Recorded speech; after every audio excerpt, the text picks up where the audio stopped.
The city of St. Petersburg, celebrated for its majestic canals and cultural heritage, once harbored a secret that seemed to mock its timeless grace. A woman of unassuming appearance, gray hair, aging, and prone to neighborly small talk, would eventually be unmasked as a suspect in a series of chilling murders that confounded authorities and riveted the public. This individual, named Tamara Samsonova, became better known by a moniker that sounded plucked from a horror novel, the Granny Ripper. Why do stories of killers amongst hold such potent fascination? Often, the allure lies in the rupture of normality. Here was a grandmotherly figure, seen by neighbors as either kindly or eccentric, accused of performing crimes so brutal that they defied comprehension. The tension between her outward persona and the violence attributed to her rattled the collective sense of security. To many, nothing had felt as though a dark fable had come to life, a cautionary tale about the hidden nightmares lurking in the most ordinary of lives. This extensive account offers a deep dive into Tamara Samsonova's story, tracing the path from her relatively shadowy past to the revelations that would indelibly link her name to grotesque acts of murder.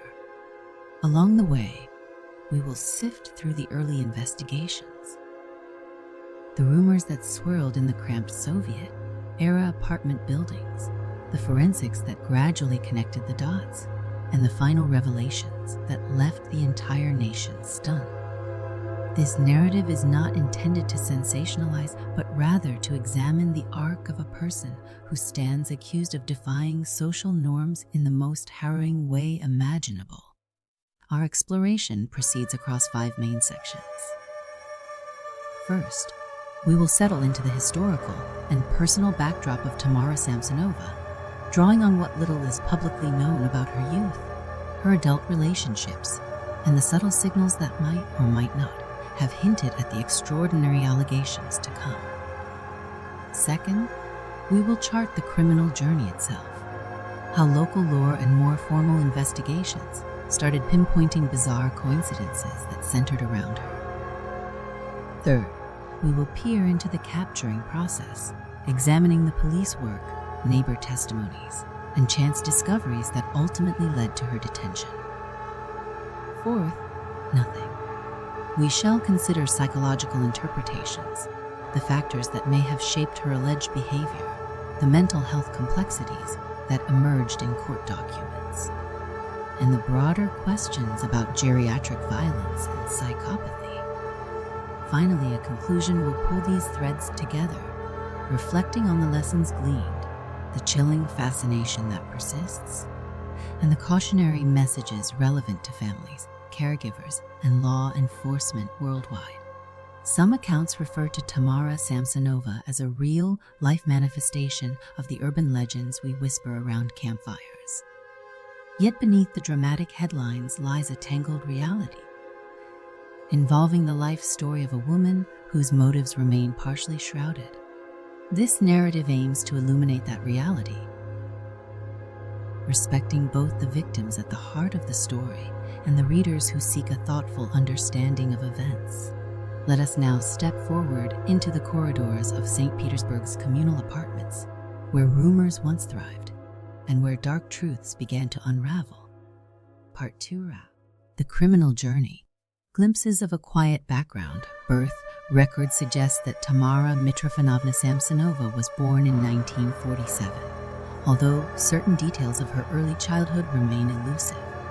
The Soviet Union in the mid-20th century was a vast realm grappling with post-war reconstruction, and the bureaucratic systems for documenting births and moves often yielded incomplete trails. Some acquaintances recall that Tamara, or Tamara M., as she was sometimes listed in official forms, hailed from the city of Uzur in Krasnoyarsk Krai. However, she eventually made her way to St. Petersburg, and known as Leningrad during parts of her life, drawn there by work, marriage, or both. Living conditions in Soviet-era communal apartments could be famously cramped, forging a closeness among neighbors while also breeding tensions. People learned each other's daily rhythms, overhearing arguments, celebrations, and confessions through thin walls. Yet, ironically, privacy still flourished in a sense. Residents knew more about trivial details, say like who cooked borscht at odd hours, than about deeper character traits. Tamara Samsonova slipped into that environment like a fish into water, forging a quiet existence that attracted minimal attention for decades. Neighbors vaguely recalled her being married, though some contended that her husband disappeared or left under unclear circumstances. Official records about her marital status are patchy, leading to speculation that she might have been widowed or divorced. From what limited data exist, she appeared to be an average Soviet citizen. She held various jobs, possibly including work at an intourist hotel that catered to foreign visitors. Her proficiency in foreign languages, if it existed, never became widely known. In short, Tamara's early decades gave little overt sign of the violent allegations that would later surface. She paid her bills on time, occasionally borrowed sugar from next-door residents, and engaged in mundane tasks like queuing at local stores for groceries. Yet, as we shall see, faint glimmers of strangeness would occasionally flicker in the background, leaving some who crossed paths with her unsettled in ways they could not articulate until much later. The swirl of rumors and missing persons, an undercurrent of whispered mystery, begins to weave through Tamara Samsonova's narrative around the late 1990s and early 2000s. Although hard evidence was scarce and official police files often remained sealed or unverified, neighbors started commenting on peculiar happenings in and around the building where she lived. Some individuals allegedly disappeared under murky circumstances. Others died abruptly, and though no direct blame initially fell upon Samsonova, an undercurrent of suspicion pointed in her direction. One incident frequently cited involves a male tenant rumored to have rented a room in Tamara's apartment. This man apparently vanished without a trace, leaving behind scattered personal effects. Samsonova insisted to neighbors that he had simply moved away in a hurry, owing her some back rent, an explanation that seemed plausible at first. Yet, the missing tenant's relatives never heard from him again, because official procedures in the post-Soviet environment could be haphazard. The man's disappearance never propelled the local police to a vigorous investigation. Life moved on, with people shrugging it off as yet another vagary of city living. Nonetheless, nothing. Some in her orbit felt uneasy. A neighbor might notice odd chemical odors wafting from Tamara's apartment at times. Another might spot her hauling bulky bags late at night, only to discard them in distant dumpsters. Individual sightings may have seemed unremarkable, but in the aggregate, they sparked a wave of quiet speculation. Was Tamara Samsonova dabbling in something far more ominous than ordinary housekeeping? Diaries of disquiet. Among the most extraordinary elements that would later surface are the so-called diaries maintained by Tamara Samsonova. Although their authenticity and exact content remain partially disputed, fragments that have surfaced in media and in rumored law enforcement leaks evoke a macabre worldview. Allegedly, these diaries contained notes on her daily life, references to possible poisonings, instructions for disposing of bodies, and cryptic remarks in multiple languages, including Russian, German, and possibly English. Stories of diaries referencing black magic or esoteric rituals added layers of eerie fascination to the emerging myth of the Granny Ripper. Some pages reportedly included statements such as, "I killed to be rid of them," or coded lines that investigators believed outlined her methods. Skeptics argued that certain extracts might have been sensationalized by tabloids, but enough consistent references emerged to imply that Samsonova had indeed put to paper in bizarre ways. Whether these diaries began as a personal ledger, a testament to mental instability, or a chilling trophy keeper is a matter of debate. Nonetheless, their alleged contents fueled a narrative in which Tamara's mundane daily existence masked deep-seated darkness. If we grant these diaries authenticity, then she appeared to relish documenting her kills, though more in a methodical, almost casual style than in the flamboyant manner of some serial offenders. Granny Ripper moniker surfaces. By the mid-2000s, local legends began referring to a ghostly figure rumored to be an older woman who might be responsible for a string of homicides. Though mainstream media had yet to catch on, a few internet forums, often frequented by amateur sleuths or conspiracy theorists, mentioned sightings of an elderly lady depositing suspicious bags near dumpsters or canal edges. Nothing. These accounts remained largely unsubstantiated, but they seeded the idea that a killer might be lurking behind an innocuous grandmotherly facade. Against this backdrop, nothing. Police seldom found enough actionable evidence to connect these rumors to Tamara Samsonova. Dismembered bodies did occasionally surface in the city, but the forensics linking them to a single perpetrator remained inconclusive. Moreover, local criminals or organized syndicates sometimes used similar methods to dispose of victims, further complicating any attempt to isolate a potential female suspect. Still, the Granny Ripper nickname took root in small pockets of the public consciousness, capturing a primal fear. The notion that someone who should epitomize wisdom and nurturing could personify evil. In some retellings, she was said to practice cannibalism or to have ties to witchcraft. While much of this speculation was likely exaggerated, the core possibility that an elderly murderer walked among them became an unsettling puzzle piece in St. Petersburg's cultural tapestry. Forging acquaintances, forging victims over time, Tamara Samsonova's living arrangements shifted. Multiple accounts suggest she developed a pattern of befriending or lodging with acquaintances, often older individuals like herself. Some of these acquaintances ended up dead or missing, sparking retrospective suspicion that Tamara might have used these living situations as a pretext to prey on unsuspecting roommates. One prominent example, which later formed the core of the official case against her, involved an elderly woman named Valentina Olenova.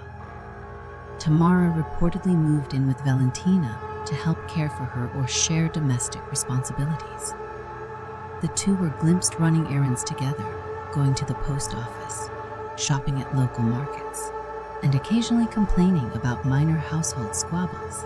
Then, in mid-2015, Valentina disappeared. Tamara explained to curious neighbors that Valentina had traveled or was receiving medical treatment, giving no consistent story.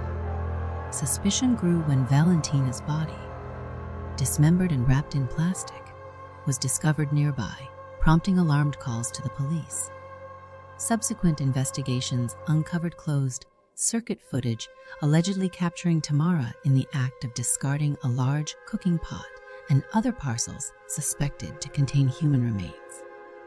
The grisliness of these allegations, paired with images of a stooped, gray-haired figure on grainy camera footage, electrified the media once the story broke. People who had previously known Tamara only as a somewhat quirky retiree struggled to reconcile these revelations with the neighbor they had occasionally gossiped with or borrowed cups of flour from. Intangible threads connecting past incidents. The aftermath of Valentina's murder investigation cast a stark light on Tamara's history. Police re-examined old missing persons cases and unexplained deaths potentially connected to her. They discovered a pattern of unexplained events in her circle dating back years. Though establishing definitive proof remained difficult, neighbors recanted old tales about individuals who had boarded with Tamara or visited her frequently, only to vanish without formal explanation. Additionally, investigators pored over diaries found in Tamara's apartment, fragments of which alluded to past homicides. Whether these represented actual confessions or the product of a disturbed mind seeking attention is subject to debate. A handful of entries seem to align with the timeframes and circumstances of unsolved dismemberment cases in St. Petersburg. Though inconclusive, this overlap encouraged prosecutors to view Tamara as a potential serial killer whose known crimes might be just the tip of a macabre iceberg. All the while, new headlines emerged, each more sensational than the last. Did the Granny Ripper feast on her victims? Or black magic rituals in Soviet-era flats? While many claims were unproven, nothing, the very fact that Tamara Samsonova stood accused of murder revived the older whispers that had circulated in hushed communal, hallway conversations for so long. Unraveling illusions of normalcy, neighbors who once dismissed Tamara's eccentricities, her tendency to hum old lullabies at midnight, or to brew pungent herbal concoctions in large pots, began recalling these behaviors with new dread. Every odd story or anecdote about her gained sinister overtones. In some ways, the city's reaction was reminiscent of how a community responds to being hoodwinked.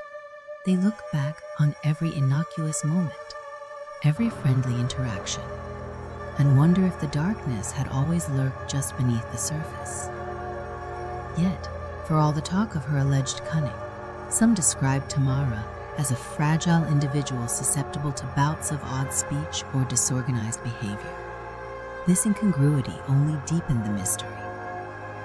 Was she a criminal mastermind who skillfully concealed her murders, or a mentally unstable person who acted on impulse, leaving behind enough traces for investigators eventually to piece together? Regardless, the net of suspicion was closing in. Law enforcement had progressed from rumor, chasing to tangible leads. Step by step, they advanced toward an official confrontation with the aging woman who might have outfoxed them for over a decade.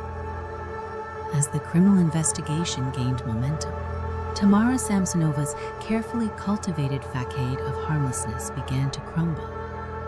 A transformation explored in our next section, where we trace how the capturing process finally disrupted her hidden existence. The capturing process, the discovery that launched an investigation. In July 2015, a chilling discovery punctured the routine calm of St. Petersburg's Frunzensky district. Local residents stumbled upon a bag containing dismembered body parts. Rumors quickly spread among the area's denizens, and the police arrived to cordon off the site. Though city dwellers had unfortunately witnessed similarly grim finds in the past, the details this time led to a trail pointing in an unexpected direction. Investigators swiftly identified the remains as belonging to an elderly woman, Valentina Ulanova, who had last been seen living with, or at least sharing an apartment with, Tamara Samsonova. Surveillance footage from a nearby camera showed a stooped figure dragging large plastic bags during the night.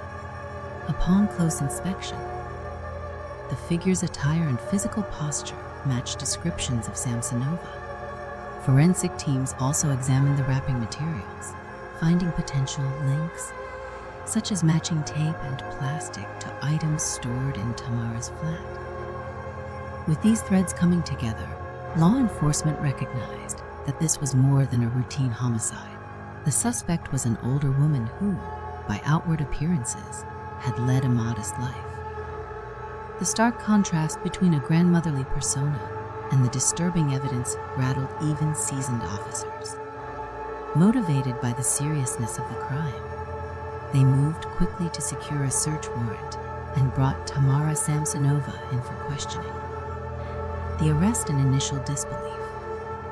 When the police arrived at Tamara's apartment, they found a somewhat disorganized living space, with traces of blood in the bathroom area that seemed only partially cleaned.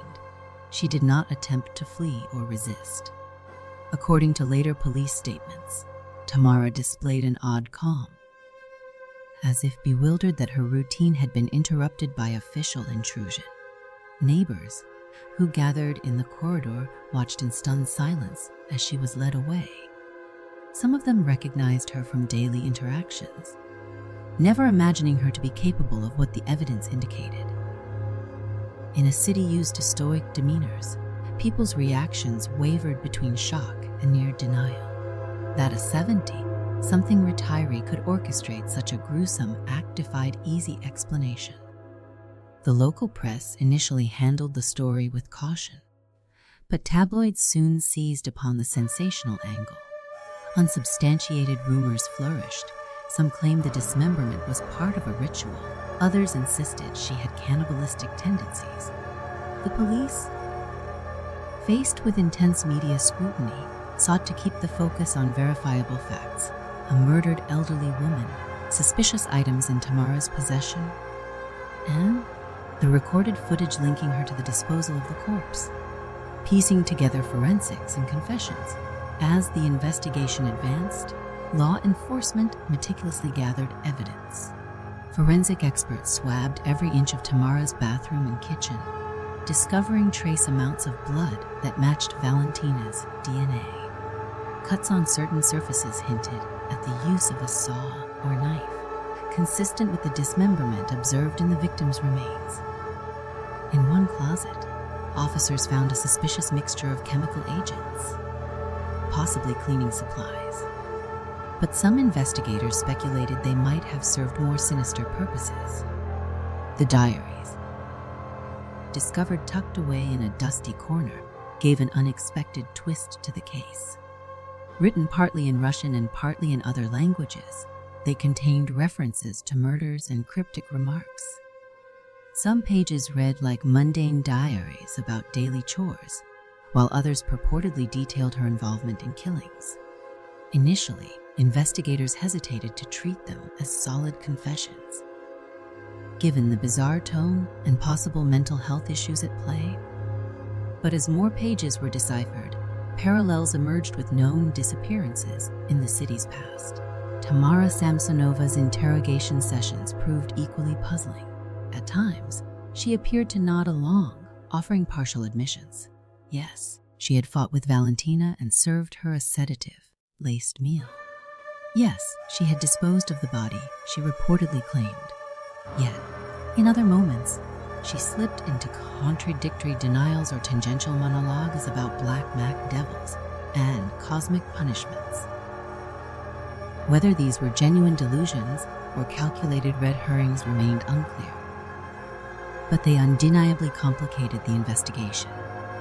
Nonetheless, her partial admissions were enough for law enforcement to pursue charges of murder, connecting the Granny Ripper lore with Samsonova in custody. Detectives revisited cold cases, particularly those involving dismembered remains that had surfaced around the city over the previous 2 decades. While not all matched her suspected modus operandi, a handful bore striking similarities. The victim's circle sometimes included an older female acquaintance. The dismemberment seemed methodical, and the disposal sites were selected to minimize detection. In some instances, the diaries offered potential hints, referencing timeframes or cryptic notations that overlapped with known unsolved homicides. Media outlets, seizing on these revelations, nothing, revived the Granny Ripper nickname in full force. Sensationalist headlines described Tamara's alleged methods with lurid detail, overshadowing the calmer, more systematic approach favored by official press releases. The accusations that she might have murdered multiple individuals, perhaps even exceeding a dozen, caught the public imagination. Nothing. Although authorities refrained from confirming such high numbers, they did acknowledge the possibility that Tamara Samsonova had been active as a killer for far longer than initially assumed. For a brief period, St. Petersburg found itself grappling with a nightmarish question: had they allowed a serial killer to operate under their noses, undetected, in the form of a frail, mild-mannered pensioner? The mounting evidence suggested that Tamara was no ordinary suspect, and her knack for cunningly disposing of evidence, or capitalizing on the city's vast size and decentralized policing, highlighted deeper systemic flaws. Nothing. Investigators scrambled to compile a coherent narrative from the scattered puzzle pieces, aiming to present a case strong enough to ensure her conviction and determine the scope of her actions. Legal maneuvers and psychiatric evaluations. Despite the robust physical evidence linking Tamara Samsonova to Valentina Ulanova's murder, the emerging picture of her mental state prompted debate over whether she should stand trial in a conventional capacity. Defense attorneys argued that her ramblings about magic and dismemberment illustrated psychosis or severe delusions. Prosecutors, on the other hand, emphasized her structured approach to covering her tracks, her diaries that suggested careful planning, and her apparently well-orchestrated attempts at alibis. They contended that such calculated actions indicated a level of awareness incompatible with total mental incompetence. A series of psychiatric evaluations ensued, some of which recommended that Tamara be admitted to a secure mental health facility for further observation. Over the course of these examinations, her behavior varied. At times, she was docile and cooperative, answering questions about her daily routine in a grandmotherly tone.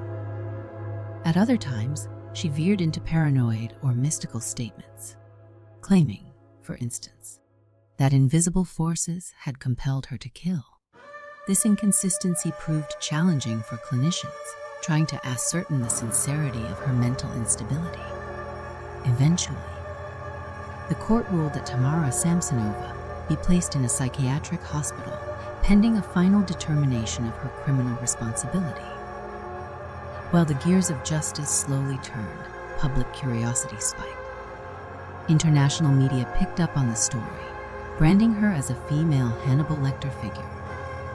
Though in truth, the details were murkier and perhaps more profoundly tragic. Family members of possible victims emerged, demanding closure.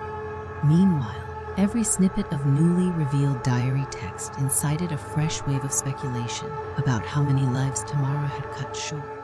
The puzzle of earlier potential victims. During Tamara's pre-trial confinement, investigators spent considerable energy reviewing missing persons reports, especially those involving elderly or middle-aged individuals with tenuous support networks. Each unsolved case was cross-referenced with any scrap of data that might connect them to Samsonova. Shared addresses, bank records hinting at caretaker arrangements, or even phone call histories. Nothing came forward with additional anecdotes about other individuals who had stayed with Tamara only to vanish, though verifying these leads proved painfully difficult. Over time, memories had faded. Records were incomplete, and some potential witnesses had died or moved away. One especially disturbing lead revolved around Tamara's husband, who had reportedly disappeared years earlier. Some family members had accepted her explanation.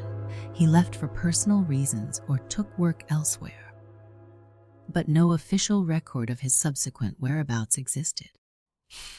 A few entries in the diaries, if they were genuine and truly penned by Tamara, hinted that she had ended his life and carefully disposed of him. However, without a body or direct forensic proof, authorities could only label such accounts as speculation. Similarly, investigators examined a rash of decapitated remains discovered in the early 2000s, suspecting that Tamara's modus operandi might align. Still, the success rate in pinning these older cases on her was minimal. The forensic trail had gone cold. Absence of conclusive DNA matches or established connections to Tamara's social circle left the matter unresolved. Thus, while officials suspected she might be responsible for multiple murders, the only firm indictment remained tied to the recent slaying of Valentina Ulanova. Taming the maelstrom of public reaction, news outlets in St. Petersburg and beyond feasted on each morsel of the story, occasionally warping facts for dramatic impact. Headlines screamed about sadistic granny, while reporters camped outside the psychiatric facility, hoping for a glimpse of the alleged murderer. Psychiatrists assigned to evaluate Tamara faced pressure not only from the legal system, but also from a scandal hungry public seeking sensational conclusions. Meanwhile, local authorities tried to manage the city's sense of unease by pointing out that the accused was securely confined and no longer a threat. Among the public, reactions diverged sharply. Some regarded Tamara Samsonova as a cunning manipulator feigning mental disorders to evade harsh sentencing. Others pitied her as a lonely figure shaped by a lifetime of hardships, if indeed her diaries accurately hinted at psychological torment or delirium. And for the families of individuals who had vanished over the years, the prospect that Samsonova could have been responsible for more than one tragedy added a layer of frustration, sorrow, and a desperate hope for resolution. Despite the chaotic swirl of media coverage, the case progressed in methodical increments. Prosecutors prepared evidence to prove that Tamara Samsonova was both physically capable of committing the crime and mentally cognizant of her actions. Defense arguments circled around claims that she experienced severe mental illness, rendering her only partially accountable. In the end, the capture and subsequent proceedings represented a partial triumph for law enforcement, yet they also revealed the limitations of a system that might have missed earlier warning signs. Awaiting a final judgment, as Samsonova's trial or potential indefinite psychiatric commitment loomed, the city faced a period of introspection.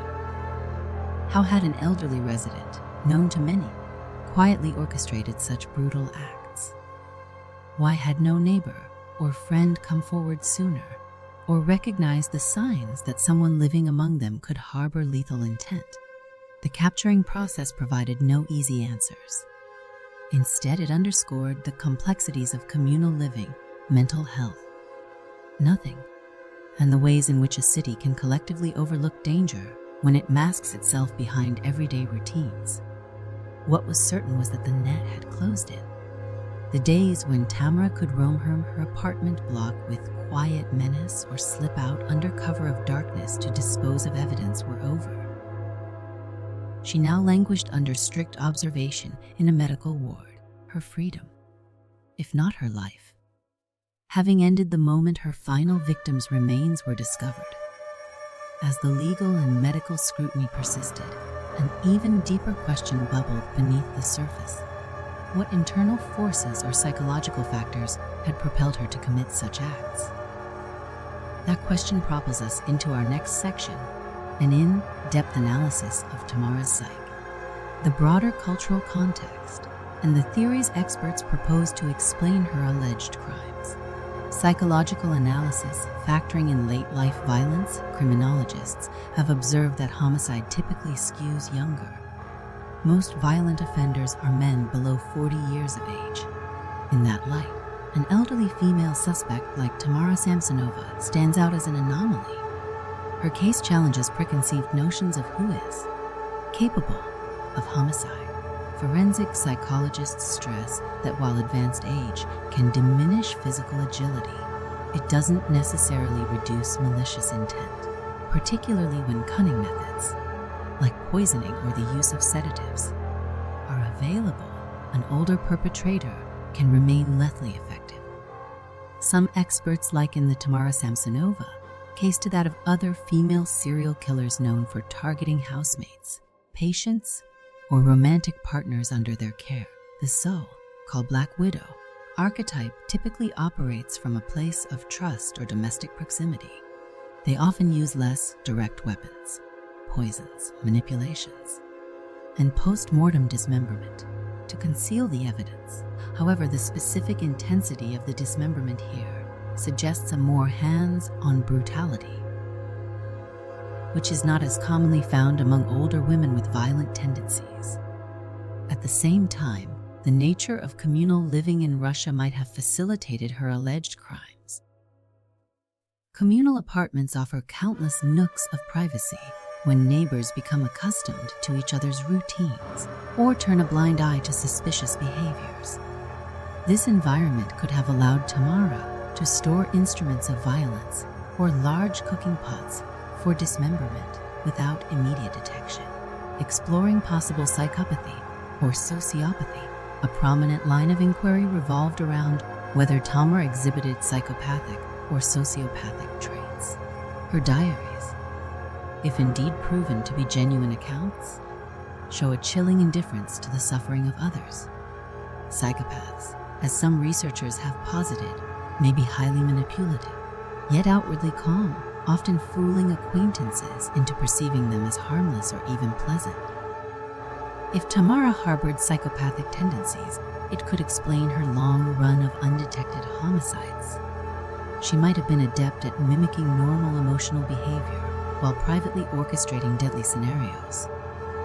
However, diagnosing psychopathy in advanced age is complicated.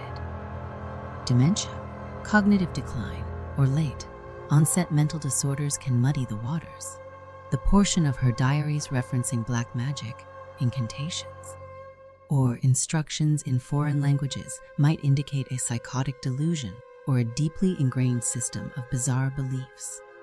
Sociopathy typically forms earlier in life, manifesting as disregard for societal norms. But in Tamara's case, the potential coexistence of senility or delusions introduces a unique tangle of medical and psychological variables. One question that puzzled professionals was how she managed to appear lucid enough to handle the logistics of murder. Obtaining sedatives, cutting up remains, disposing of them discreetly, while simultaneously demonstrating signs of mental unsteadiness, such as contradictory statements about supernatural influences. Such duality could point to a borderline, or even a multiple personality dynamic, or it could suggest a cunning killer, exploiting the facade of madness to evade legal accountability. Diaries as windows into the mind. Those who studied the diaries found them pivotal in constructing psychological hypotheses about Tamara Samsonova. The entries allegedly documented specific acts of violence, like adding sleeping pills to a victim's meal, waiting until they were unconscious, then performing dismemberment. Other pages showed nearly mundane grocery lists, statements about weather, or personal reflections on neighbors' chatter. This abrupt shift between the ordinary and the grotesque underscored a capacity for compartmentalization. Nothing. Tamara might have been able to maintain an everyday persona, even while plotting lethal acts in secret.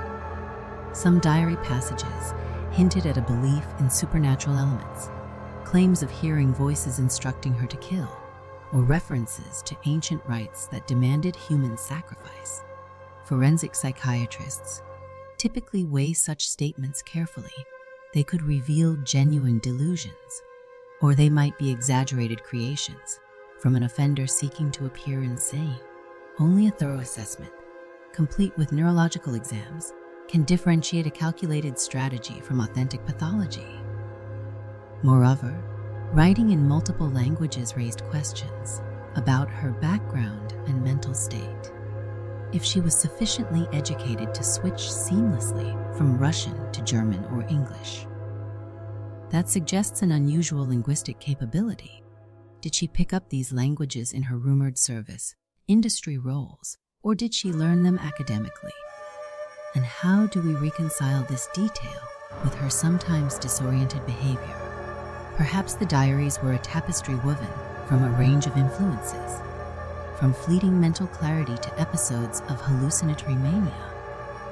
The question of motive in homicide cases. Motive often serves as a vital piece of the puzzle. Was Tamara Samsonova driven by financial gain, personal disputes, or a twisted desire for power? Some hypothesized she targeted acquaintances who annoyed her or with whom she had related conflicts, mirroring patterns seen in certain Black Widow killers.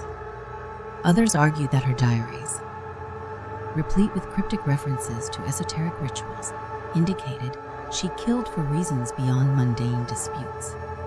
Perhaps she derived a sense of control or a dark thrill from ending lives. If she believed she possessed mystical powers, or if she was enacting a personal mythology in which murder was a sacrifice or ritual, her crimes could be partially explained through the lens of magical thinking. Nonetheless, such a motive typically arises from severe mental disturbances. The thoroughness of her alleged disposal methods, though, implies cold calculation. Reconciling these facets, a flamboyant mystical rationale and a clinically efficient disposal technique, remained a point of contention among experts. Indeed, motive might be more layered than any single factor. She may have begun by killing someone out of an immediate dispute or to eliminate a personal burden. Then, upon discovering how easily she could conceal the crime, subsequent killings followed. Over time, she could have created an inner narrative to rationalize or elevate her acts into the sphere of the occult. In that scenario, the diaries served both as personal trophies and as a means to amplify her sense of power. Geriatric offenders and underestimation, regardless of her precise psychological diagnosis. Tamara Samsonova's alleged ability to carry out violent acts without arousing serious suspicion for years highlights a broader phenomenon: society's tendency to underestimate older individuals, especially older women, as perpetrators. Both law enforcement and bystanders may be slower to suspect an elderly figure in cases of extreme violence. This bias inadvertently offered Tamara a cloak of invisibility. Neighbors might rationalize away strange sights or suspicious noises because the idea of an elderly woman murdering someone seemed absurd. This cultural blind spot has appeared in other high-profile cases as well, where female caretakers or grandmothers carried out crimes under the guise of nurturing. In Tamara's environment, the notion of a nice old lady would be particularly disarming, neutralizing people's vigilance. That dynamic might explain how she lured victims or avoided detection even in congested apartment buildings. No one thought to suspect her. Through this lens, her advanced age functioned as a weapon of psychological camouflage as potent as any physical tool. The intersection of mental illness and cunning, it remains tempting to label Tamara Samsonova as either entirely insane or meticulously cunning. Reality, however, might occupy a middle ground. Psychiatric evaluations can reveal partial mental competence, wherein the subject comprehends the consequences of their actions in certain spheres while displaying irrational or delusional beliefs in others. For instance, she might systematically plan a murder and clean up evidence, but simultaneously adhere to bizarre spiritual convictions about the necessity of her acts. In some criminal psychology frameworks, certain offenders manifest a hybrid condition. They may be rational and practical steps, like avoiding detection, but driven by pathological fixations or paranoid ideations. Such complex mental states challenge the dichotomy of sane or insane, instead suggesting a continuum wherein an individual can appear lucid and purposeful even if a chunk of their worldview is grounded in delusion. Such a description could apply to Tamara if, indeed, she believed in supernatural compulsion while ensuring her deeds left minimal forensic footprints. The role of isolation and loneliness. Another dimension worth noting is the profound impact of loneliness among seniors, particularly in post-Soviet contexts where family ties might loosen or social services remain spotty. If Tamara Samsonova felt abandoned or emotionally starved, she might have sought a sense of agency or connection in deviant acts. This line of reasoning doesn't excuse murder, but it can help explain the vacuum in which destructive urges flourished. The diaries might have served as a perverse form of companionship or as a stage for her to shape her own narrative when no one else was listening. Yet, loneliness alone rarely births violence. Millions of solitary elderly people live their twilight years in peace, harming no one. The aggression implied in Tamara's alleged actions underscores that deeper psychological undercurrents likely guided her. But the synergy of isolation, potential mental instability, and an environment that inadvertently overlooked red flags could have created conditions ripe for repeated offenses. Reflections on possible sadistic elements. Observers have speculated that dismemberment signals a sadistic dimension, an intentional postmortem violation that amplifies the sense of power the killer wields. If Tamara's diaries contained prideful or descriptive accounts of dismembering her victims, that might suggest she found not just utility, but a grim pleasure in the act. Alternatively, the dismemberment might have been purely practical, ensuring bodies were unrecognizable or more easily disposed of. In analyzing her motives, one must distinguish between ritualistic violence and pragmatic attempts to avoid identification. Sadistic killers typically exhibit a desire to impose suffering for personal gratification, but the existing evidence points more to swift murders, possibly aided by sedation. That fact could align more with a pragmatic dismemberment, used to remove evidence. At the same time, controlling or dominating a victim is still part of the equation, especially if the victim was incapacitated and exploited. The line separating practical disposal from sadistic cruelty is blurry, and without direct testimony clarifying her emotional state, experts can only hypothesize about whether she experienced an illicit thrill. Significance for criminological and cultural discourse. The Tamara Samsonova case reverberates in broader criminological discussions about female offenders, geriatric homicide, and the interplay of mental health with violent crime. Rarely do older women become the central suspects in multiple murders, and even more rarely do they face accusations of dismemberment and possible ritual elements. As such, her case occupies a unique intersection, prompting revaluations of standard investigative procedures. Should law enforcement remain more alert to unusual patterns in senior living situations? How can community resources better identify potential mental health crises among older adults? Culturally, the case underscores how certain stereotypes, like the harmless babushka, can hamper vigilance. Traditional respect for elders in Russian society might inadvertently shield a dangerous individual from scrutiny. Samsonova's story challenges that notion. Nothing, revealing that malevolence can lurk in unexpected corners of age and gender. This realization might spur calls for stronger communal checks, from routine welfare visits to improved neighborly oversight, a puzzle lacking neat conclusions. As we conclude our exploration of Tamara Samsonova's potential psychology, we are left with partial truths but no single unifying theory that fully explains her alleged crimes. She may be a cunning predator who exploited societal blind spots, a troubled mind driven by delusions, or a nuanced mixture of both. Her diaries, if entirely genuine, remain cryptic, both confession and enigma, reflecting a labyrinthine psyche. Ultimately, the legacy of her case might rest in the understanding that extreme deviance defies neat categorization. Neither advanced age nor unassuming demeanor precludes the capacity for shocking violence. The complexities at play can allow an individual to maintain outward normalcy while executing meticulous plans, all underpinned by psychological factors that range from deep-seated psychopathy to psychotic delusions. If nothing else, Tamara Samsonova's alleged story stands as a macabre reminder that darkness can inhabit even the most unsuspecting forms, challenging complacent assumptions about evil's visage.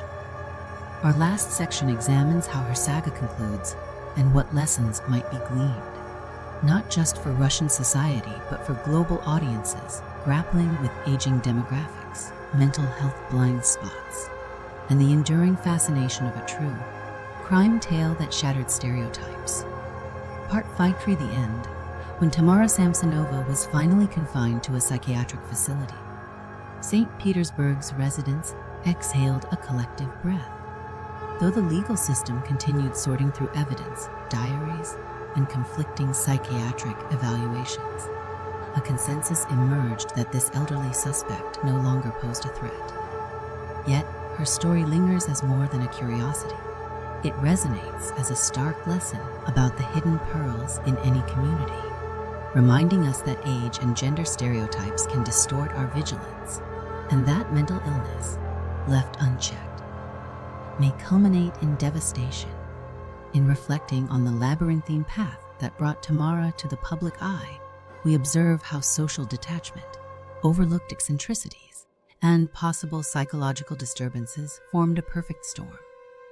The diary fragments, if real, reveal a mind both calculating and haunted, weaving together mundane concerns with gruesome acts. Neighbors' dismissals and the city's bureaucratic inefficiencies contributed to an environment where vital clues remained unlinked. By the time law enforcement took notice, at least one life, likely many more, had been lost in unspeakable fashion. This case underscores a critical takeaway. Societies must craft better frameworks to monitor and support their most vulnerable members, the elderly. Especially those living alone or with limited family ties, can slip through cracks that become dangerous, either to themselves or others. Regular medical screenings, mental health check-ins, and a culture of engaged neighbors might have prompted intervention much sooner, potentially saving multiple lives. For individuals intrigued by the Tamara Samsonova story, it is important to remember the real victims behind sensational headlines. The tragedy extends beyond a chilling persona or a sensational label like Granny Ripper. The people who perished or vanished under suspicious circumstances leave behind grieving families, unanswered questions, and shattered trust. Viewing the case solely as a grisly spectacle risks trivializing the suffering that took place in those cramped hallways and hidden corners of St. Petersburg. Finally, for those of you who find this narrative enlightening, who see in it a cautionary tale about the complexities of human behavior, consider sharing these insights.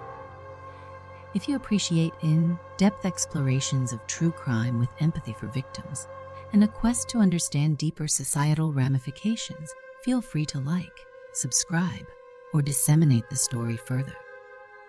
By shedding light on the unthinkable acts committed by individuals like Tamara Samsonova, we remind ourselves that vigilance, compassion, and robust social systems can hinder the growth of such hidden menaces. In the end, Tamara's story remains a testament to the shadows that can linger within an outwardly ordinary life. Whether she truly believed in the dark rituals her diaries described or leveraged them as a facade, the outcome stands: lives were irreparably altered. Understanding how and why that happened is the surest way to prevent it from happening again.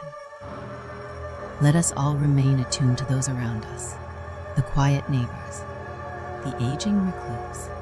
For in vigilance and community care lies our best defense against the shock of realizing a predator has lived silently among us.